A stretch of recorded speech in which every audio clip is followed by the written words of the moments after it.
শনি রবি সোমের পর আজ মঙ্গলবার পরপর 4 দিন অভিষেক বন্দ্যোপাধ্যায়ের আত্মসহায়ক সুমিত রায়কে ভবানী ভবনে তলব।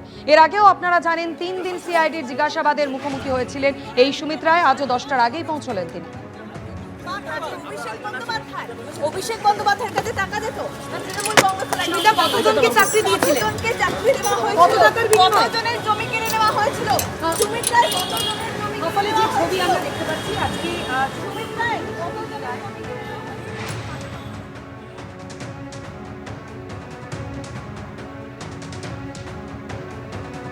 এই বিষয় নিয়ে আরো বিস্তারিত জানতে সরাসরি কথা বলে নেব। আমাদের সঙ্গে রয়েছেন প্রতিনিধি ময়ূক ঠাকুর চক্রবর্তী। ময়ূক, এর আগে শনি এবং রবিবার জমি প্রতারণা মামলায় এবং গতকাল চাকরি প্রতারণা মামলায় সুমিত রায় সিআইডির মুখোমুখি হন। আজ তাকে কোন মামলায় ডেকে পাঠানো হয়েছে?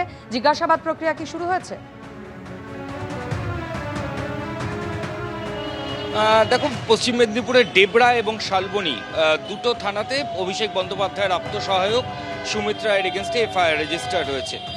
তার মধ্যে ডেবরা থানার মামলাতে এর আগে তাকে জিজ্ঞাসাবাদ করা হয়েছে। আজকে ফের শালবনী থানায় দায়ের হওয়া মামলা, তাতে সিআইডির যারা তদন্তকারী আধিকারিক তারা কিন্তু সুমিত রায়কে জিজ্ঞাসাবাদ করবেন।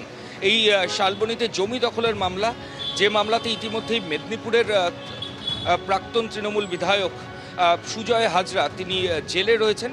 এবার সেই মামলাতেই অভিষেক বন্দ্যোপাধ্যায়ের আত্মসহায়ক সুমিত রায়ের নাম জড়ায়, যে জালিয়াতির মাধ্যমে শালবনীতে জমি দখল করা হয়েছে এবং সেই জমিগুলোর জন্য যে ডকুমেন্টগুলো ছিল সেগুলো ফোর্জ করে, অর্থাৎ জালিয়াতি করে সেগুলো বানানো হয়েছে, এরকমই মারাত্মক অভিযোগ।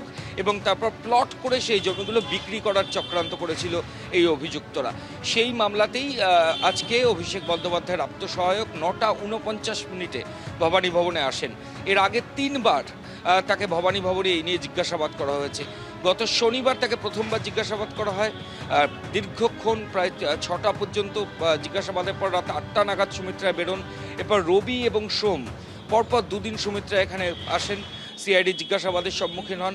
আজকে ফের তাকে সিআইডি সমন করেছে এবং সকাল 10টার আগে ভবানী ভবনে তাকে আসার জন্য সিআইডির তরফ থেকে বলা হয়েছিল। 9:49 অভিষেক বন্দ্যোপাধ্যায়ের আত্মসহায়ক সুমিত রায় তিনি ভবানী ভবনে পৌঁছন। এবং আমি আগেও যেমনটা বলছিলাম যে শালবনী থানায় দায়ের হওয়া মামলা, যার তদন্ত প্রথমে পশ্চিম মেদিনীপুর জেলা পুলিশ করছিল, যে তদন্তে অভিষেক বন্দ্যোপাধ্যায়ের বাড়িতে পর্যন্ত গিয়ে তালা ভেঙেছিল পুলিশ আধিকারিকরা এই সুমিত রায়ের খোঁজে। এবার সেই মামলাতেই সিআইডি সুমিত রায়কে জিজ্ঞাসাবাদ করছে। এর আগে তার বাড়িতেও তল্লাশি অভিযান চালানো হয়েছিল। রক্ষা কবচ পাওয়ার পর সুমিত রায় তিনি প্রকাশ্যে আসেন এবং তারপর কোথায় তিনি এতদিন ছিলেন সেটা তিনি এখনো স্পষ্ট করেননি। কিন্তু আজকে ফের তাকে সিআইডি তলব করেছে। 9:49 তিনি এসছেন। আর দেখার যে কতক্ষণ আজকে সিআইডি তদন্তকারী আধিকারিকরা শালবনীর মামলায় তাকে জিজ্ঞাসাবাদ করেন। ধন্যবাদ ময়ূক। এবিপি আনন্দ, এগিয়ে থাকে, এগিয়ে রাখে।